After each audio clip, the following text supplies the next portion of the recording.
Hello world and happy Christmas. Welcome to the video today. It's great to have you with me. I do hope you enjoy this one. I hope you're all good out there, and don't forget to hit the like and subscribe buttons. Anyway, I'll get on with it and let's run some trains. Okay, so what I've done today is we're going to start the video off by going back to the early 80s. As most of us remember in the UK, trains looking like, and they look something like this. The HST and the Class 47 with the TPO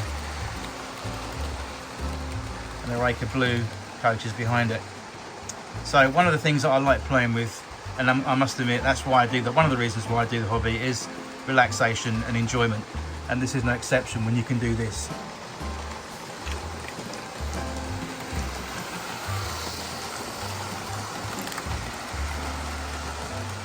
Fantastic. There goes the TPO.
Oops.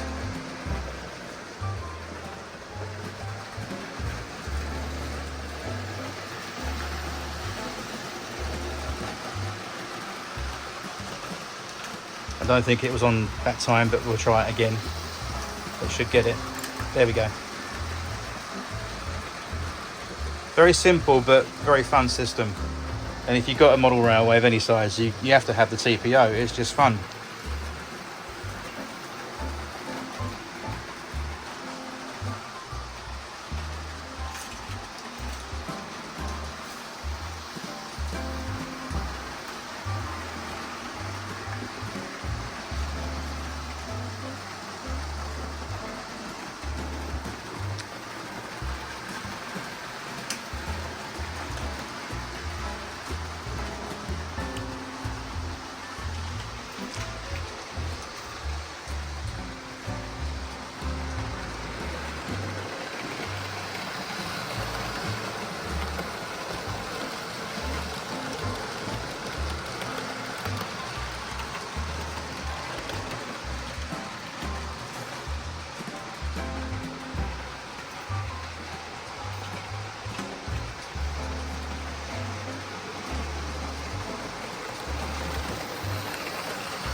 Okay, so the next train we'll get running on the layout is this. This is the Merchant Ventura train pack from Hornby, and this was made in 2008. One of the last very few sets to be made in Margate, as we can see from the box here. It was, there you go, Margate, Kent, England, made in England, as it says there. There you go, whoops.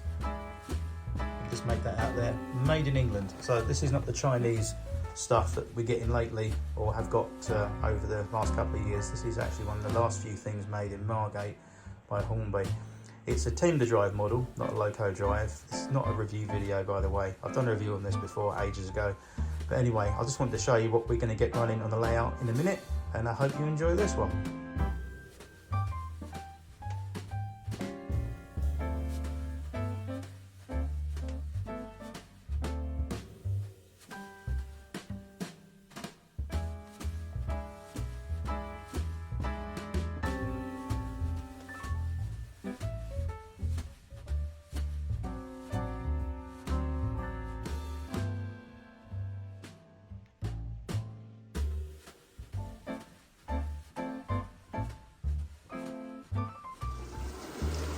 Right, here we go. She's on the layout and she's running.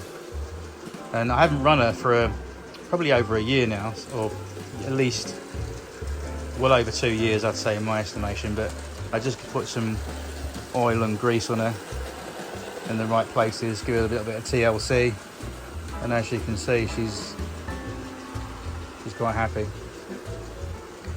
Now, I'm not sure what's going on, but I've checked this locomotive over, obviously mechanically, electrically. It's in very, very, very good condition, exactly the same as when I actually got it off eBay.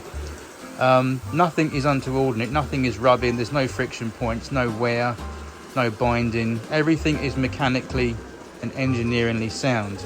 I'm not sure if it's a permanent manufactured design of Hornby, but for some reason when you can hear this King locomotive, I'll stop talking in a minute and you can hear it. In real life, hang on, I'm going to slow this down a little bit so you might be able to hear it a bit better, because she's really galloping. Let's slow her down a little bit. Now, in real life, the Great Western engines, the Kings, the Castles, the Manors, the Halls, the Panniers, the Duke Dogs, all the Western locos, steam locos, they had this very beautiful, unique sound they used to make with the cylinders when they were idling or they were running, and it was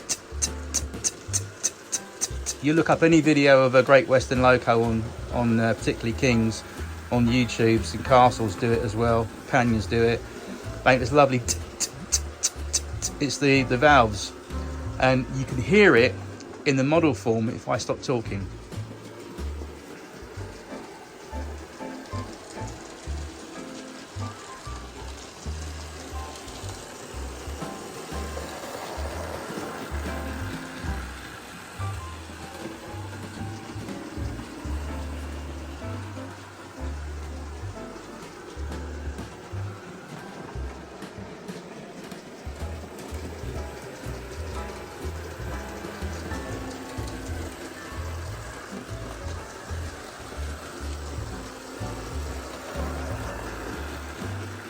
You may or may not be able to hear that at home, but I can hear it where I'm standing. It's a sound.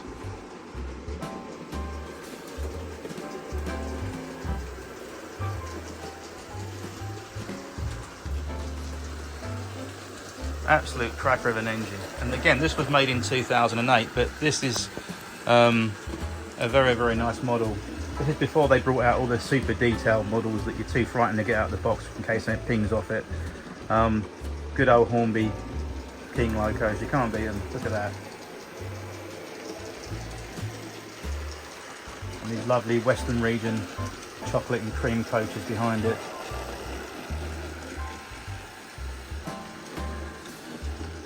Beautiful.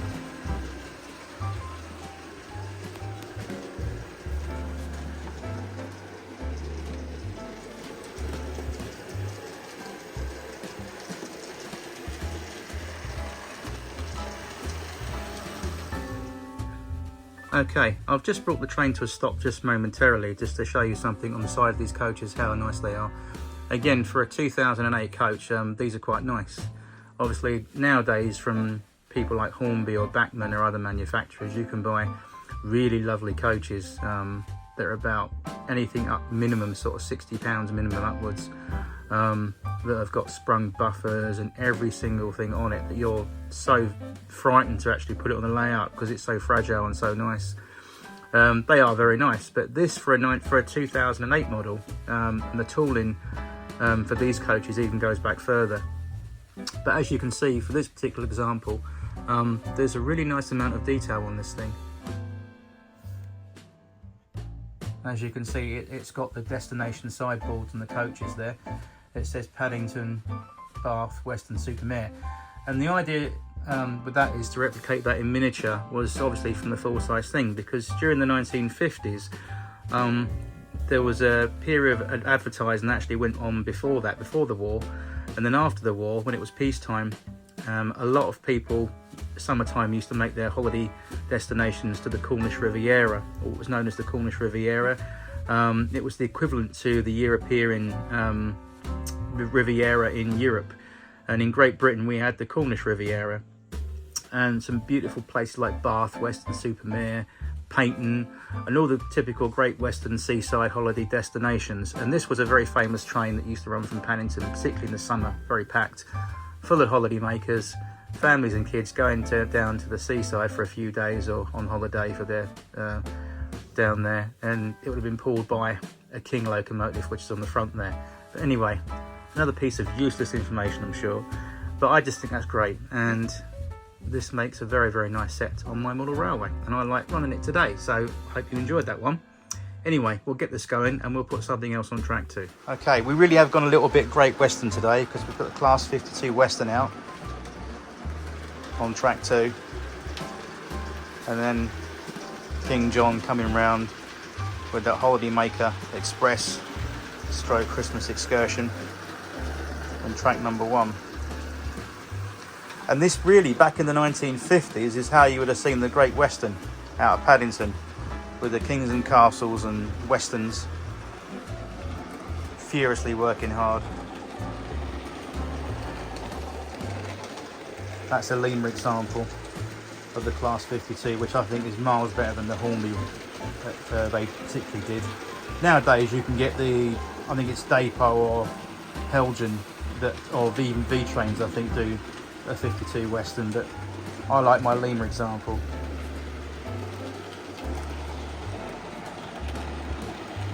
Very, very handsome looking diesels. Very interesting actually, because these were diesel hydraulics. They had a hydraulic system for the bogies and suspensions on each traction bogie of the loco, so they were diesel hydraulics. Very, very good in service, Class 52 Westerns.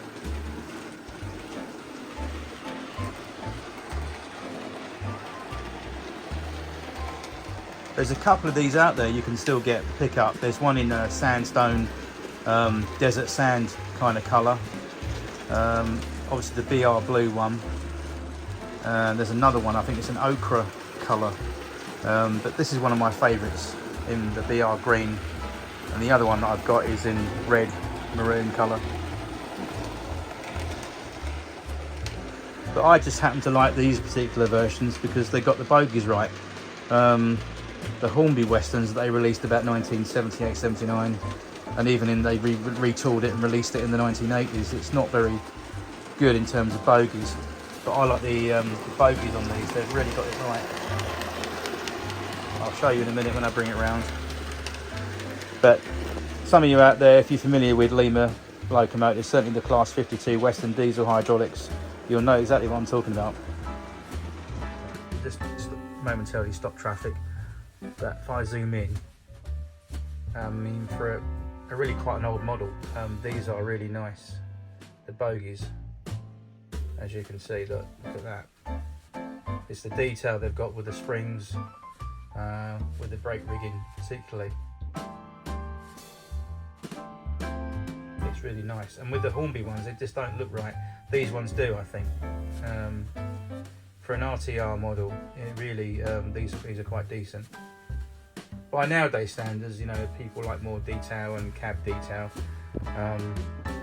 There's a little bit of detail in the cab on these, not a lot, but you can look through the window and you can make out the dashboard and the controls, and obviously it's there. I know it's there.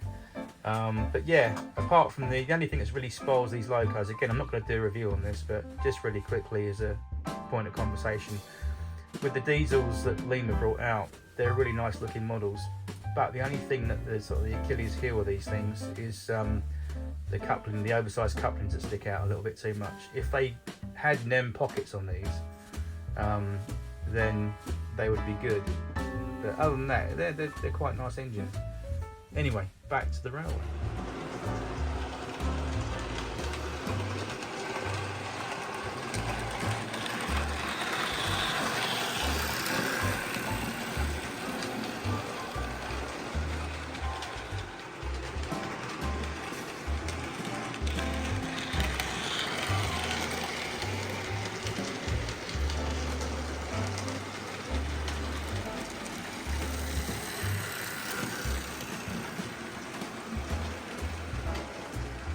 Okay, we got some unfortunate news that poor old King John has failed. They've had to put it in the sidings because the steam chest has burst. So, taking over the Holiday Maker Special, or the Seaside Special for Christmas, is the Class 52 Western. More than happy to take over that duty. All the thrash fans are hanging their heads out the window and flailing their arms.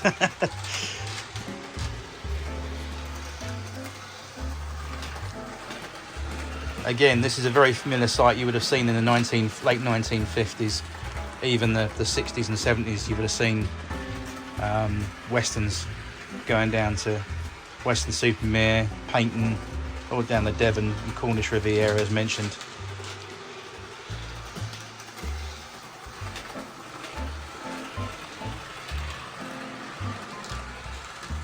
As it thunders round little Paddington. Look at that. Beautiful.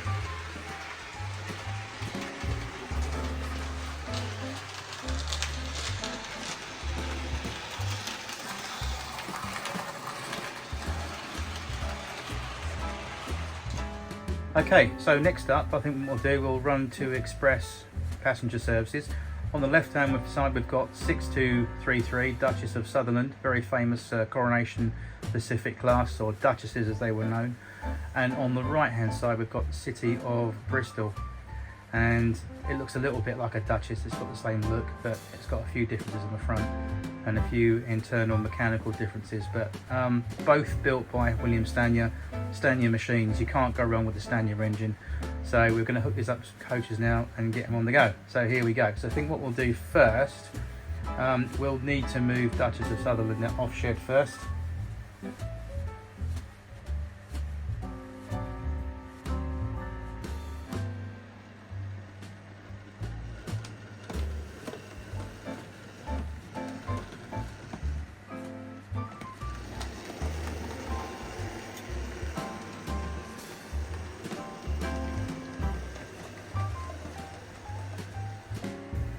Okay, bring it to a stop there. We'll come round.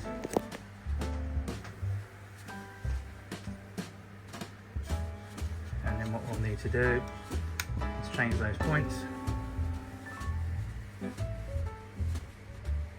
Change the signal to give it the main route. And what we'll do, we'll bring it all the way around here, just past the crossover. So let's see what we can do.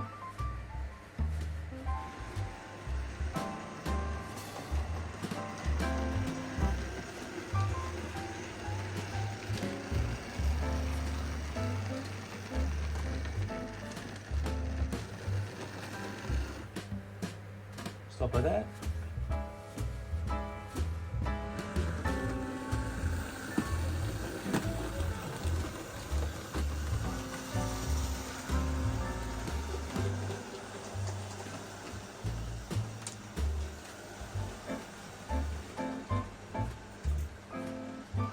And we've got those.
So the Hornby Duchess set was the first train set I got. I've said this many times for Christmas, in Christmas 1980 actually. Not this exact same one, but the same set. So that's really sentimental. So obviously we're in the Christmas season now, and when I woke up Christmas morning 1980,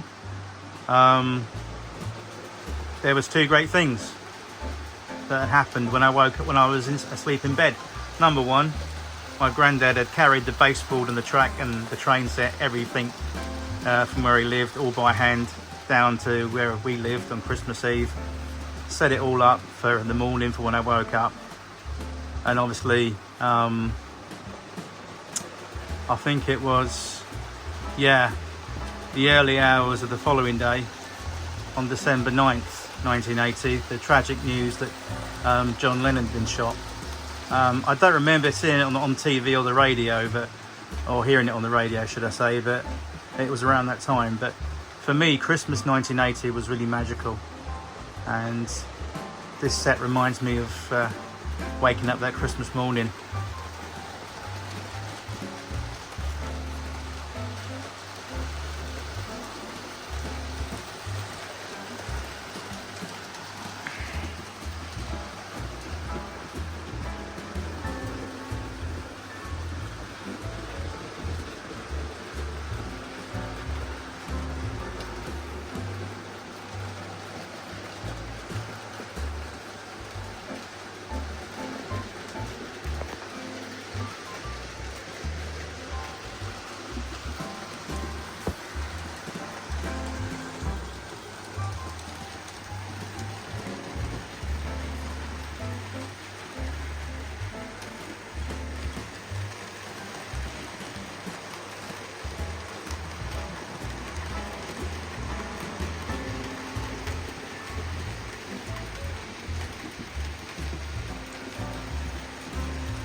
Okay, I've actually turned the main light off to bring the lights down a little bit, but in a moment, just for a few seconds, I'm going to turn all the lights out, so we've just got the model lights on the layout. But the reason why I want to do that is because one of the first things that I really was so amazed by my Duchess set when I got it in Christmas 1980 was that this thing had working headlights on the front. The headlamps lit up, and when I managed to get the replacement set a while ago, lo and behold, it had working headlamps. So let's see if I can try and get this. Here she comes. I'll try and get it on the front. It's just about flickering there.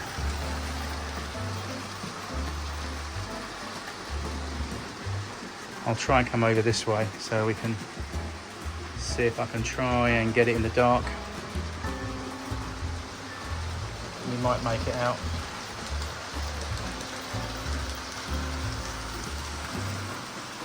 Just very barely.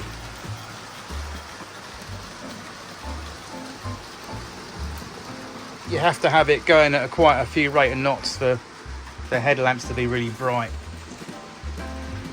But I think they're very good. You might see it here a little bit. Just about on the front there. Just about.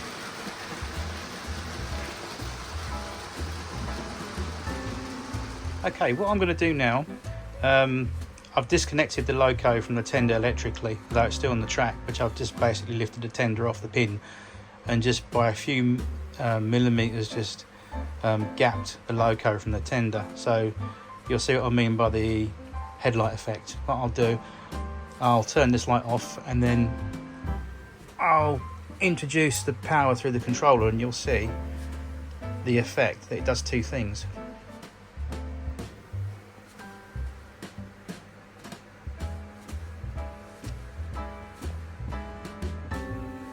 So there we go.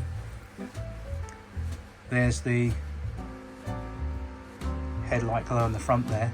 But also, I didn't know two things, but this particular loco, I'll just turn the light back on again, hang on 1 second, that's better. I'll turn it off again in a minute. This particular loco, I never knew it did something else as well until I actually got it. And I remember that my Christmas 1980 set that had this exact same loco didn't do this. So whether someone had done it or it was an addition that Hornby added, I don't know, but it's a very cool feature, and it involves the chimney, the double chimney here. It does a rather cool effect as well as the headlights. Watch this. I'll turn the lights off again. I'll reintroduce power gradually, and you look what happens to the chimney.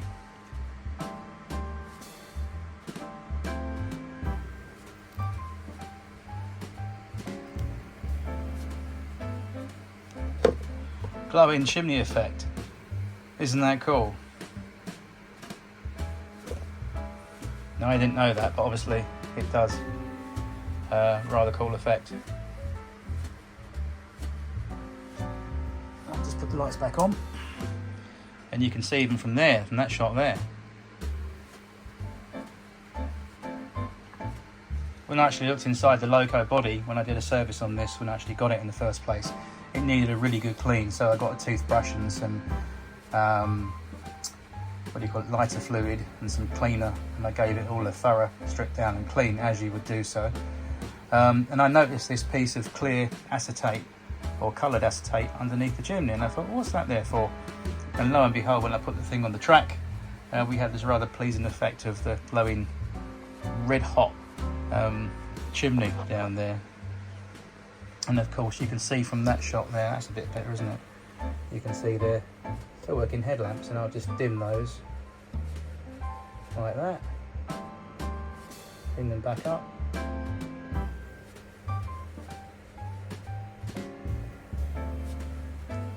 I'll just turn them off. Like that. So that's a rather good effect, isn't it? And it's something that even for a model of 1978, stroke 79, was really advanced in those days. Right, okay, I think that's me done for today. So thank you very, very much for joining me in this video. I hope you've liked the trains today that you've seen. We'll be back next week with some more trains, continuing on. And in the meantime, I'll just say goodbye. Thanks for watching. Don't forget to hit the like and subscribe, and happy Christmas. And I'll leave you with something special. Bye bye now.